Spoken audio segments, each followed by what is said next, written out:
ചില ദിവസങ്ങൾ അങ്ങനെയാണ്, പുറത്തുനിന്ന് ഫുഡ് കഴിക്കാൻ വല്ലാത്തൊരു ക്രേവിങ്സ് അങ്ങോട്ട് കയറും. ഇന്നെനിക്ക് നമ്മുടെ നാട്ടിലെ ഫുഡുമായിട്ട് മാച്ച് ആവുന്ന ഏതെങ്കിലും പുതിയ ഫുഡ് ട്രൈ ചെയ്യാനാണ് തോന്നിയത്. സാധാരണ ഞാൻ ഇത്തരത്തിലുള്ള റിസ്ക് ഒന്നും എടുക്കാത്തതാണ്, പക്ഷേ എന്തോ ഇപ്രാവശ്യം അതങ്ങ് എടുക്കാൻ തോന്നി. അതും ഞാൻ ഓർഡർ ചെയ്തത് ശ്രീലങ്കൻ ലംബ് റൈസ് ആണേ. അതിൻ്റെ പേരെന്തോ എനിക്ക് അങ്ങോട്ട് ഇഷ്ടപ്പെട്ടില്ല, അതുകൊണ്ട് ഞാൻ ഗൂഗിളിൽ അടിച്ച് നോക്കിയേ.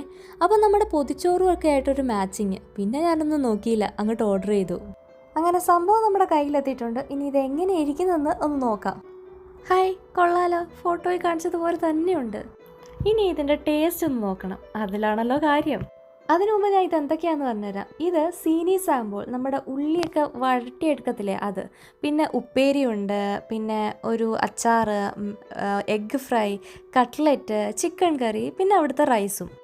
ടേസ്റ്റ് നോക്കാൻ എനിക്ക് എക്സൈറ്റ്മെൻറ്റും ഉണ്ട്, കുറച്ച് പേടിയുണ്ട്. ആദ്യം ഞാൻ കുറച്ച് ചിക്കൻ കറിയും റൈസും കൂടാണ് കഴിച്ചത്. അത് കുഴപ്പമില്ലായിരുന്നേ ഞാൻ പറയൂ. പിന്നെ ഇത് നമ്മുടെ ചിപ്സ്, ഇത് നോർമൽ, പക്ഷേ തണുത്ത് പോയിട്ടുണ്ടായിരുന്നു കേട്ടോ. പിന്നെ ആ അച്ചാർ എനിക്ക് ഭയങ്കരമായിട്ട് ഇഷ്ടപ്പെട്ടായിരുന്നു. കൂട്ടത്തിൽ എനിക്ക് ഏറ്റവും ഇഷ്ടപ്പെട്ട ഈ കട്ട്ലറ്റ് ആയിരുന്നു കേട്ടോ, നല്ലതായിരുന്നു. അങ്ങനെ മൊത്തത്തിൽ തെറ്റ് പറയാൻ പറ്റാത്ത ഒരു ഡിഷായിരുന്നു കേട്ടോ. അപ്പോൾ എൻ്റെ റേറ്റിംഗ് 7/10. ഇനി എപ്പോഴെങ്കിലും ശ്രീലങ്കയിൽ പോയിട്ട് വേണം ഇത് ഒന്നുകൂടെ ഒന്ന് ട്രൈ ചെയ്യാൻ.